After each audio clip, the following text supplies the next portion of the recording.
સવારના સોનેરી ગાલી છે, તમે પ્રગટ થયા હે પરમેશ્વર. આ જીવંત પરિવેશ આધ્યાત્મિક તો હતો જ, પણ એ આધ્યાત્મિકતામાં ગત 3 દિવસથી વિશેષ કલરવ અને કિલ્લોળ ઉમેરાયા છે. જ્ઞાનની સાધના સાથે પ્રસન્નતાની સાધના પણ થઈ રહી છે. વિદ્યાર્થીઓ નાચતા ગાતા હસતા ખીલતા રમતા બધું આત્મસાત કરી રહ્યા છે. એનો જે આનંદ છે, આ બધું એક લમ્હા જેવું છે. વાર્ધક્ય જીવનમાં યાદગાર શું, તો આવા દ્રશ્યો છે એ યાદગાર રહી જાય.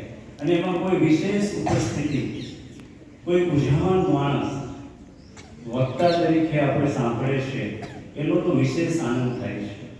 આજે જે આપણી સાથે મંચસ્થ છે, જે ભાષા ગુજરાતી સાહિત્યમાં બોલવાના છે, એમનું નામ છે શ્રી ભરતસિંહજી ગોહિલ.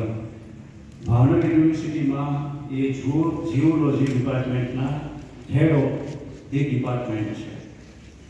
એમએસસી જીઓલોજીમાં કર્યું છે, પીએચડી જીઓલોજીમાં કર્યું છે, અને એ ભાવનગર યુનિવર્સિટીમાં ઘણા વર્ષોથી પ્રોફેસર તરીકે સેવાઓ આપી રહ્યા છે. એ તો સાયન્સના માણસ છે, વિજ્ઞાનના માણસ છે, અને તેમ છતાં માતૃભાષામાં અને લોક સાહિત્યમાં અને ભજન વિશે વાતો કરવાના છે. એ કેમ, તો એ પછી તમને કહું. પહેલાં એમની જે ઉપલબ્ધિઓ છે એ તમને ગણાવું. ઘણી ઉપલબ્ધિઓ છે.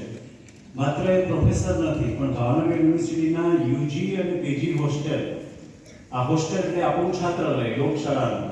અને આપણે જે લોકશાળાઓમાં ગૃહપતિનું સ્થાન છે, એ તો કેવું સ્થાન છે, અધ્યાપકથી પણ વિશેષ સ્થાન છે. મુખ્ય ગૃહપતિ આપણા લોકભારતીના મૂળશંકર ભટ્ટ, જેને લા મિઝરાબલનું દુખિયારા નામે ભાવાનુવાદ કર્યો, એ કક્ષાની વાત આ આપણા ગૃહપતિઓમાં છે.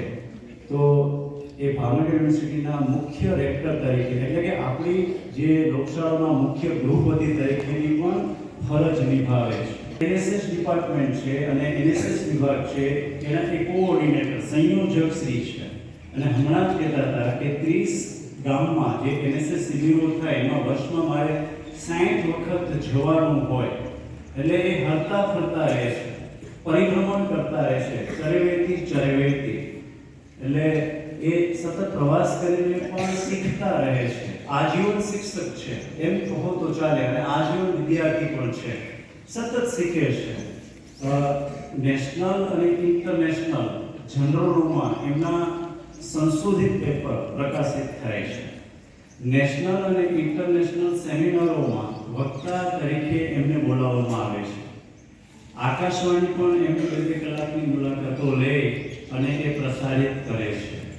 એવા એક વિજ્ઞાનના માણસ, પણ ભીતરથી સંપૂર્ણ કળાના માણસ. એટલે